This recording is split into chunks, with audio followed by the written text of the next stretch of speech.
Hi, I'm Jenny from the plot, and this is my allotment. Welcome to my lady garden. So I'm going to start today. Whoop! So I'm going to start today not by falling over. I'm going to start with a little walk. It is such a great morning today. The rain has stopped, thankfully, and we have sunshine, but it is cold. So a little walk will warm me up.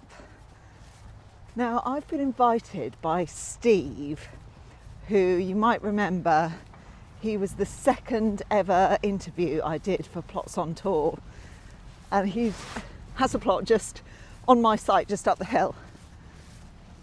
And Steve has invited me up to his plot just to have a look at what his plot looks like when he puts it to bed for winter.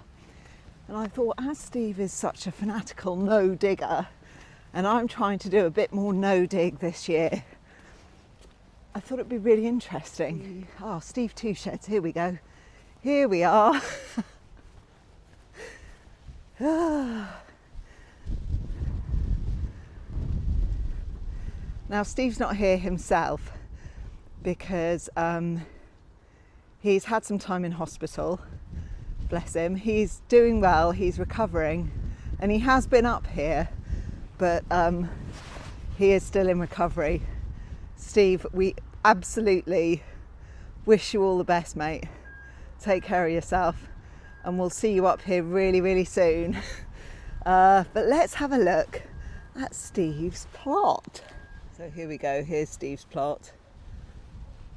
Gorgeous flowers in front. Still blooming, still looking gorgeous.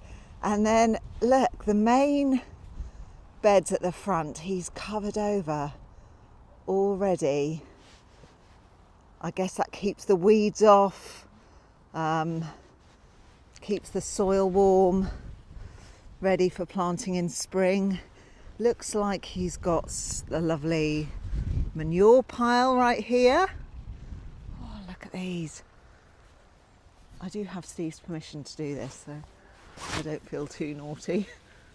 Look at those Brussels. Whoa. Now, this looks well prepped. I don't know what for. Again, oh, Steve, I wish you were here. You could tell us all about it. We've got the raspberry patch here. Still some, looks like some raspberries coming over there. And this was his great kind of container garden, if you like. Steve reuses all these recycling boxes, which is brilliant. And he's got some things covered over here, so I'm assuming he's got some stuff sown in those. We've still got some leeks, so I think we've got some manure, and maybe some straw mulching this bed, and it's been covered over, so I'm wondering what he's got going on over there. I think down here we've got garlic coming up. I'm pretty sure, yeah, that looks like a little garlic clove. These little green cloches, I remember these. Is that broad beans? Do we think that is broad beans? My gardening knowledge is so limited. Wish you were here, Steve. We've got more raspberries and things over here. And then some fruit bushes at the back. And a lovely sunny place to sit.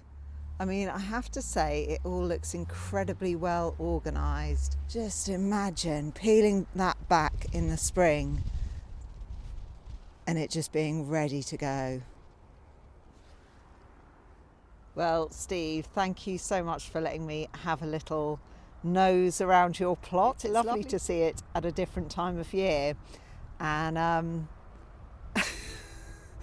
it looks so neat and tidy and organised. It's making me feel a bit guilty about the wild weedy mess at my plot. Speaking of which, I better go and get on with some work. So the job today is to sort out the flower planters.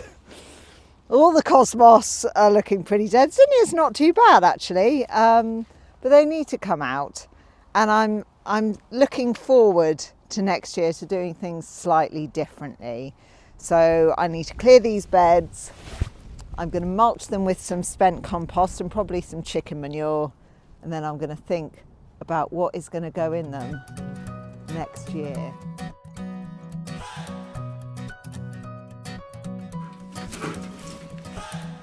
I have a very special visitor coming this week. And I know she will not approve if I do not chop my compost adequately.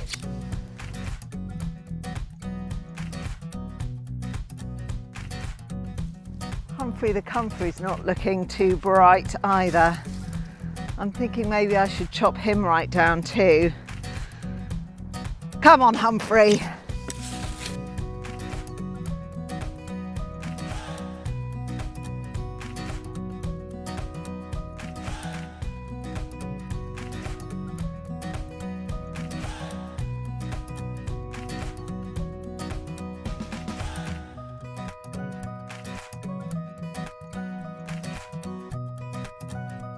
They don't seem terrifically weedy, these beds, which is interesting because this was the first place that I experimented with no dig. Well, with the kind of covering them with cardboard and then compost on top.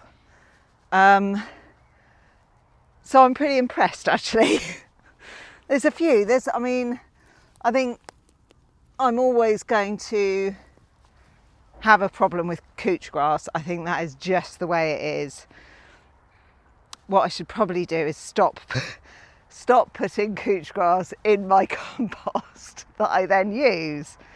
Yeah, I should probably stop doing that like an idiot.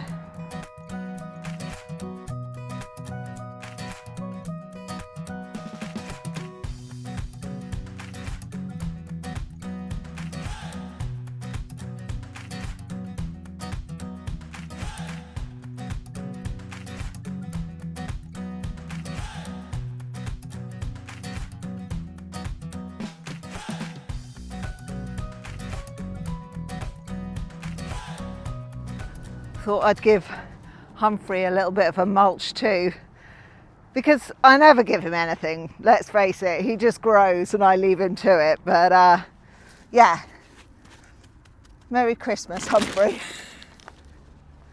Now my plan, such as it is for next year for the flower planters, is to have some sort of structure along the back with sweet peas growing up it.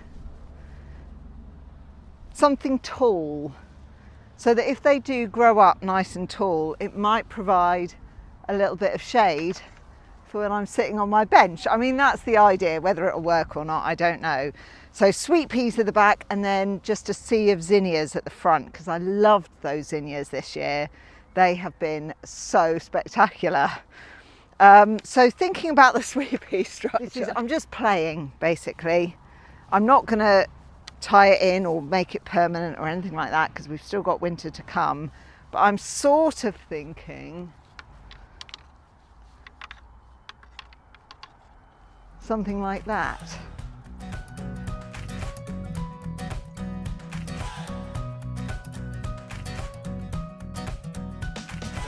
If I had string zigzagging up and then the sweet peas like a mini teepee or half a teepee, one side of a teepee.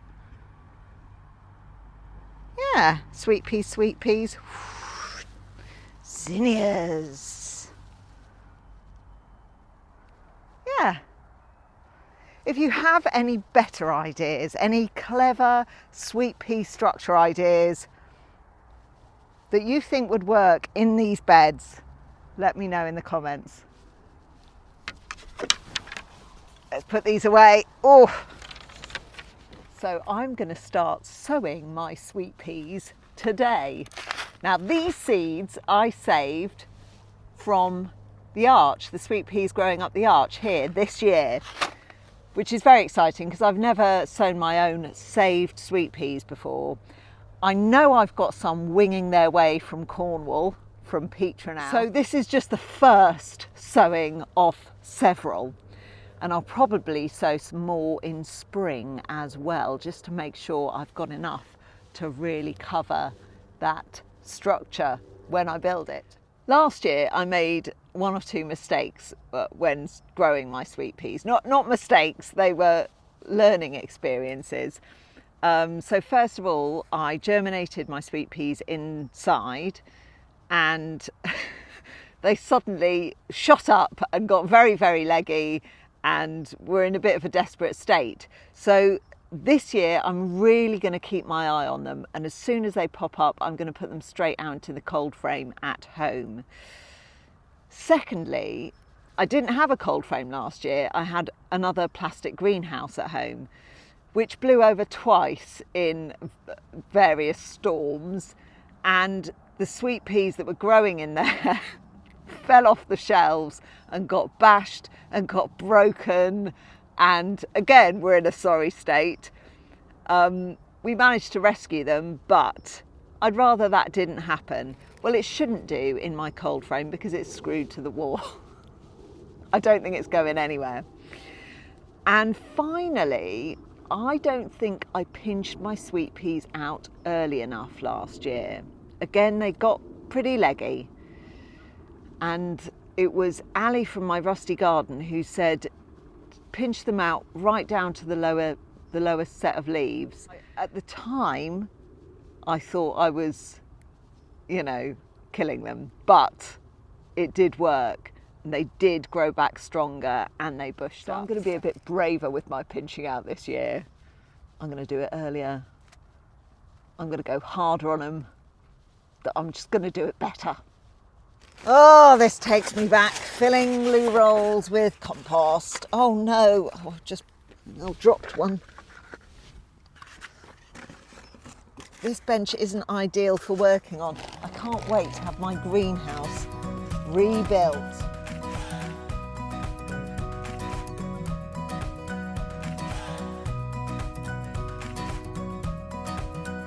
Just while I'm filling these loo rolls, I do remember last year the sweet peas did kind of outgrow them fairly quickly, but it was easy enough then just to pop the whole loo rolls in groups into larger pots to give them a bit more room for their roots to grow. Yeah, I found that pretty easy last year, and I don't think the loo rolls did them any harm.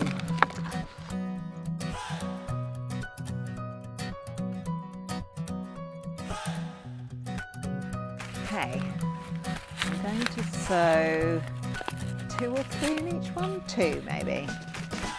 I've got a lot of seeds. Whoa, that's probably more than enough.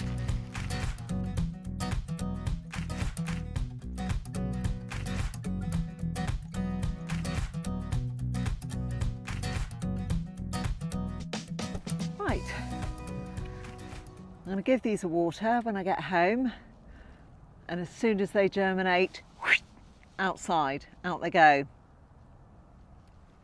It just feels so nice to be sowing something, doesn't it? Take care, and I will see you next time. Bye.